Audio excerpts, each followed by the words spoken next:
শুভ সকাল বন্ধুরা, catch life with প্রীতিতে তোমাদের সকলকে স্বাগত জানাই। আশা করছি সকলে ভালো আছো, সুস্থ আছো, আর আমরাও সকলে ভালো আছি। আজকে রবিবার, সময় এখন সকাল ওই 8টা কি 8:45 মতো হবে। আর আমি দেখো কি বানাচ্ছি, কী যে বানাচ্ছি আমি নিজেই জানি না। আসলে একটু ঘরোয়া পদ্ধতিতে পাস্তা বানাতে চেয়েছিলাম, তো পাস্তা তো হয়নি, কী যে হয়ে গেল আমি বুঝতে পারলাম না। সুজি দিয়ে চেষ্টা করছিলাম, এর আগেও একদিন বানিয়েছিলাম, ওইগুলো মোটা মোটা ছিল তো সেজন্য গলেনি। আর আজকে না পুরো গলে একদম একাকার হয়ে গেছে। তো যাই হোক, তাই খাওয়া হলো, যেহেতু আলু দিয়ে বানিয়েছিলাম, খাওয়া গেছিলো মোটামুটি। আর তারপরে শুনুকে বই পড়তে বসিয়েছি, আর হাজব্যান্ড গেছিলো বাজারে। আর আমার দেখো ঘরের অবস্থা কি, মানে শুনু ঘুমাচ্ছিল তো ওই লাস্টে করে বিছানাটা গুছিয়েছিলাম। তারপরে স্নান টান করে পুজো দিয়ে চলে এসেছি, আর হাজব্যান্ড এসছে তারপরে বাজার নিয়ে। ওকে আমি বলেছিলাম শুধু মাটন নিয়ে আসতে, কারণ ছেলে মাটন খেতে চেয়েছিল। তো ও মাটন নেওয়ার পরে ইলিশ মাছ পেয়েছে, তো সেজন্য ইলিশ মাছ নিয়ে এসছে, আর সাথে মাটনটাও নিয়ে এসেছিলো।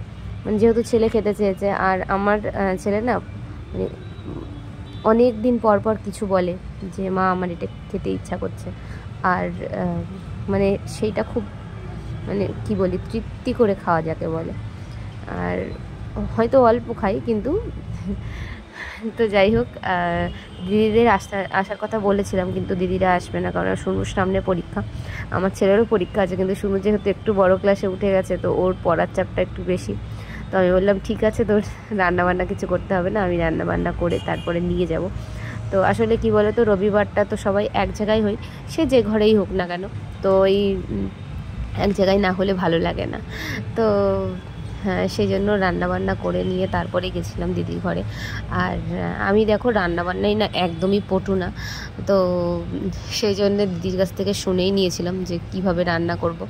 ইলিশ মাছটা যেহেতু নিয়ে এসেছিলো, তো আমি ভাবলাম যে কাঁচা করব না এমনি করব, ভেজে করব। তো দিদি বললো যে ভেজে অল্প হালকা ভেজে নে, কাঁচা মাছ কেমন লাগবে, মাছের অবস্থা কন্ডিশন কেমন আমি জানি না, তো আন্দাজে কি করে বলবো, তো তুই হালকা হালকা ভেজে নিয়ে তারপরে রান্না কর।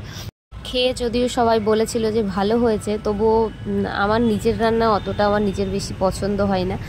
আর একটা সিক্রেট কথা তোমাদের বলে দিই, রান্না যার ঘরেই হোক, আমার ঘরে অথবা দিদির ঘরে, রান্নার ভারটা দিদির ওপরেই পড়ে। মানে ওই যখন অনেক রান্না বান্না করতে হয়, সবাই একসাথে আসে, তো আমি ওই গুছিয়ে গাছিয়ে রাখি, দিদি এসেই রান্না করে। চেষ্টা করেছিলাম আর কি। আর এই রান্নাবান্না করতে না দেরিও হয়ে গেছিলো, তো শুনুর তো খাওয়ার টাইমটা মানে একটা নির্দিষ্ট টাইমে খাওয়াই ধরো, তো সেই জন্য শুনুর জন্য অল্প করে ভাত বসিয়েছিলাম, মানে শুধু শুনুর মতো। তো ভাত বসিয়ে ওকে খাইয়ে দিয়েছিলাম, আর তারপরে আমরা দিদির ঘরে গিয়ে সবাই একসাথে খাওয়া দাওয়া হয়েছিল আর কি।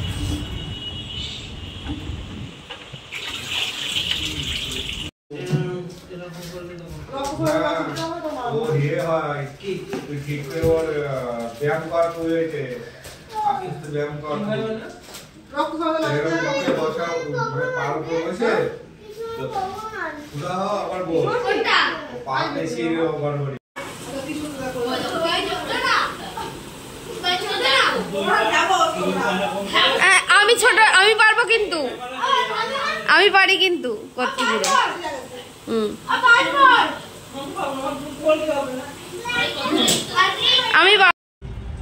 আর তারপরে দেখো রাত্রেবেলার দিকে সোমা দিদিরা এসেছিলো দিদিদের ঘরেই, আর এখানে বানানো হচ্ছিল চিকেন তন্দুরি। আসলে সোমা দিদিরা এক এক রকম নতুন নতুন রেসিপি বানিয়ে আমাদের খাওয়ায়, আর এই সমস্ত আর কি সুজনদা খুব ভালো বানাতে পারে, তো সেই হিসাবে বানিয়ে আর কি মাঝে মাঝে এরকম আমাদের খাওয়াই।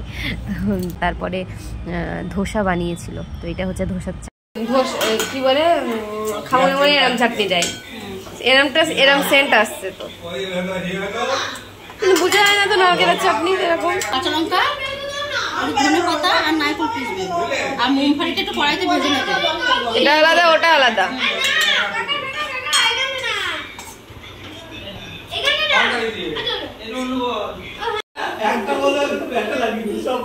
একটু বড় করে করতে আওয়াটার মতো।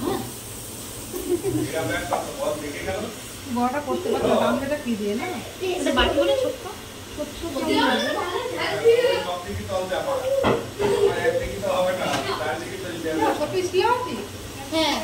চলো আজকের মতো ভিডিওটা এই পর্যন্তই, আবার আসবো কালকে নতুন একটা ভিডিও নিয়ে। ততক্ষণ পর্যন্ত তোমরা আমার পাশে থেকো, সাথে থেকো। আর যদি ভিডিওটা একটু ভালো লেগে থাকে তাহলে লাইক করে দিও। আর যারা নতুন সদস্য আছে আমার চ্যানেলটাকে সাবস্ক্রাইব করতে ভুলো না, ঠিক আছে? চলো টাটা, বাই বাই।